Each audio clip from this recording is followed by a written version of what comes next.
Hello दोस्तों, नमस्कार। आज हम लोग एनसीईआरटी साइंस के क्लास 6 चैप्टर फर्स्ट पढ़ना शुरू करते हैं, जिसमें हमारा टॉपिक है भोजन। भोजन ये कहाँ से आता है? सबसे पहले हम लोग चर्चा करेंगे कि हम आज भोजन के रूप में क्या इस्तेमाल किए, हमने कल क्या खाया, हमारे आसपास के मित्रों ने भोजन के रूप में क्या इस्तेमाल करते हैं। क्या हम भोजन के रूप में एक ही चीज़ को बार बार रिपीट करते हैं? एक ही चीज़ को हम रोज खाते हैं? शायद ऐसा नहीं है। फिर देखते हैं भोजन जो हम करते हैं हमको कहाँ से प्राप्त होता है। मान लीजिए हमने खाने में चावल का इस्तेमाल किया। चावल को पनने में कौन सी सामग्री उपयोग की गई? चावल लिए, पानी लिए, उबाल लिए, चावल पक के तैयार हो गया। सब्जी पकाने में आलू लिए और कोई एक अन्य सब्जी लिए। उसको पकाने में विभिन्न प्रकार के तेल मसालों का इस्तेमाल किए। अब हम ये जानना चाहेंगे कि जिस सामग्री का हम उपयोग भोजन बनाने में कर रहे हैं वह हमको कहाँ से मिलते हैं। ये बिल्कुल सही बात है कि भोजन की जो सामग्री है वो कच्चे रूप में चावल, गेहूँ, मसालों, इन्हीं सब चीज़ों से तो आती है। और ये सभी चीज़ें हमको कहाँ से प्राप्त होती हैं? अगर देखा जाए तो खाद्य पदार्थ एवं उनके स्रोत के रूप में अगर हम देखें तो ये सामग्रियाँ हमको पौधों से मिलती हैं। मान लीजिए अब भोजन के रूप में हमने इडली बनाया, जो कि चावल, उड़द के दाल और नमक से तैयार हुआ। सभी कच्ची सामग्री कहाँ से मिली? पौधों से मिली। भोजन में हमने चिकन करी बनाया तो चिकन करी बनाने में चिकन का इस्तेमाल हुआ, विभिन्न प्रकार के मसालों का इस्तेमाल हुआ, तेल या घी का इस्तेमाल हुआ। अब जो मसाले हैं वो तो पौधों से मिले, लेकिन चिकन क्या ये भी पौधे से मिला? नहीं। तो हमको जो सामग्री है भोजन की, हाँ एक चीज और, भोजन की सामग्री को ही हम भोजन के संघटक कहते हैं। इस पर चर्चा और थोड़ा सा आगे करेंगे दूसरे लेसन में, तब तक देखते हैं। हाँ, हमको भोजन की जो सामग्री मिलती है, भोजन की सामग्री के मुख्य स्रोत क्या है? मुख्य दो ही स्रोत हैं, नंबर 1 पौधे और नंबर 2 जंतु। वह सभी उत्पाद जो हमको पौधों से मिलते हैं, पौधे हुए उनके स्रोत। वह सभी उत्पाद जो हमको जंतुओं से मिलते हैं, उनके स्रोत जंतु हुए। जैसे विभिन्न प्रकार के अनाजे, मसाले और भी बहुत कुछ, साग, पत्ते, ये सब किससे मिलते हैं? पौधों से मिलते हैं। दूध और दूध से बने विभिन्न उत्पाद, मांस, अंडे, शहद, इनके स्रोत क्या है? ये हमको जंतुओं से मिलते हैं। तो हम यहां तक सीखे कि हमको भोजन की सामग्री के रूप में जो चीज़ें मिलती हैं वो पौधे और जंतुओं से मिलती हैं।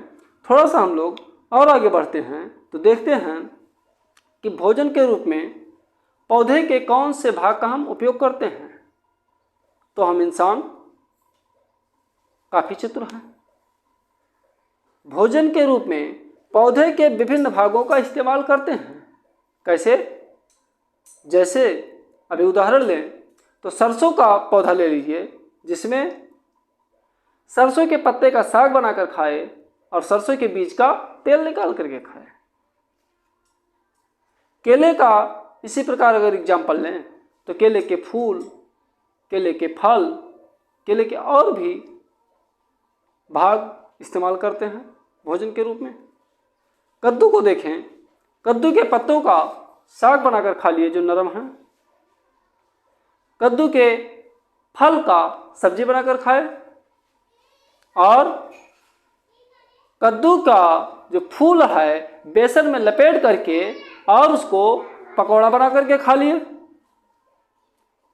तो हम लोगों ने क्या काम किया, हम लोगों ने किया ये कि भोजन के लिए पौधे के विभिन्न भागों का प्रयोग किया। अब हम अगर अध्ययन करते हैं, थोड़ा सा और आगे बढ़ते हैं, तो इस चीज को तो सभी लोग जानते होंगे। कहते हैं ना कि अंकुरित चने चबाओ और बलवान बनो। क्या है अंकुर, क्या है अंकुरण, क्या ये भी पौधे का भाग है? तो हाँ, चना हमको कहाँ से मिला? पौधे से ही तो मिला, एक प्रकार का अनाज है, दालें भी बोल सकते हैं। हम मूंग लें या चना लें, इसको क्या करें, एक कटोरे साफ पानी में रात में भिगो करके रख दें। सुबह क्या करते हैं कि उनको पानी को फेंक देते हैं और चने को गीले कपड़े में लपेट करके रख देते हैं। शाम में देखेंगे या अगले दिन देखेंगे कि उसमें सफेद धागे नुमा संरचना दिखाई दे रही है। क्या है यह संरचना? इसी को तो अंकुर कहते हैं और इस प्रक्रिया को अंकुरण कहते हैं। कहते हैं अंकुरित अनाज खाने के लिए बहुत फायदे की चीज होती है, तो इसको भी हम नाश्ते के रूप में लेते हैं। ये भी हमारे भोजन का एक भाग हुआ, पौधे से प्राप्त हुआ। थोड़ा सा और आगे बढ़ते हैं, जंतु के एक और उत्पाद के बारे में देखते हैं। शायद सभी लोग जानते होंगे इस चीज को। मधुमक्खी के छत्ते को कितने लोगों ने देखा है? आसपास मधुमक्खियां भनभनाती रहती थीं, भनभनाती रहती हैं। क्यों भनभनाती हैं मक्खियां? क्यों लटकते हैं छत्ते? क्या है इसके अंदर? चलो देखते हैं। छत्ते में छोटे छोटे कमरों के जैसे कोष्ठ पाए जाते हैं और इन कोष्ठों में भरा होता है शहद। कौन भरता है? मधुमक्खियां भरती हैं। कैसे लाती हैं?